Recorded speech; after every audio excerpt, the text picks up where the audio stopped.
मेरठचं मुस्कान प्रकरण चांगलंच गाजलं होतं. मुस्कानने आपला प्रियकर साहिलच्या मदतीनं पती सौरभ राजपूत यांची हत्या केली.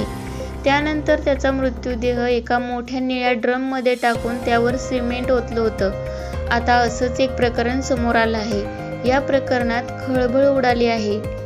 ही घटना जम्मू काश्मीरच्या उधमपूरमध्ये घडली आहे. एका महिलेनं आपल्या पतीची हत्या केली.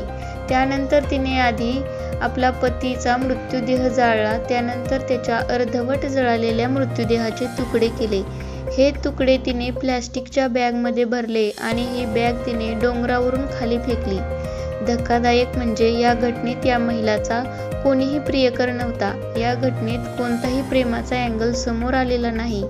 तर या प्रकरणात या महिलेच्या आईने आणि भावाने तिला साथ दिली. तिने आपली आई आणि भावाच्या मदतीने पतीची हत्या केली. उधमपूरच्या चनौनी पोलीस स्टेशन अंतर्गत येणाऱ्या परिसरामध्ये ही बॅग आढळून आली होती. ही बॅग अनेक दिवसांपासून दगडामध्ये पडलेली होती. त्यामुळे तिच्यावर फार कोणाचं लक्ष गेलं नाही. मात्र जेव्हा या बॅगमधून दुर्गंध येऊ लागला तेव्हा लोकांचं या बॅगकडे लक्ष गेलं. याची माहिती पोलिसांना देण्यात आली. पोलिसांनी जेव्हा ही बॅग तपासली तेव्हा त्यांना प्रचंड धक्का बसला. या बॅगमध्ये मृतदेहाचे छोटे छोटे तुकडे आढळून आले.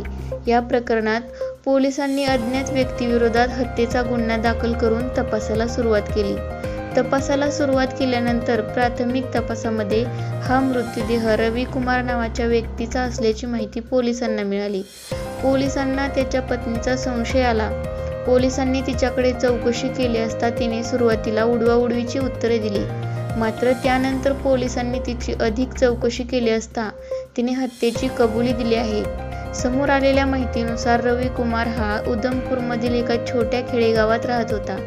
ज्या दिवशी त्याची हत्या झाली त्या दिवशी तो आपल्या सासरवाडीला गेला होता. तिथेच त्याच्या पत्नीने आपली आई आणि भावाच्या मदतीनं त्याची हत्या केली. त्यानंतर त्याच्या अर्धवट जळालेल्या मृतदेहाचे तुकडे करून ते बॅगमध्ये भरले आणि ही बॅग डोंगरावरून खाली फेकली.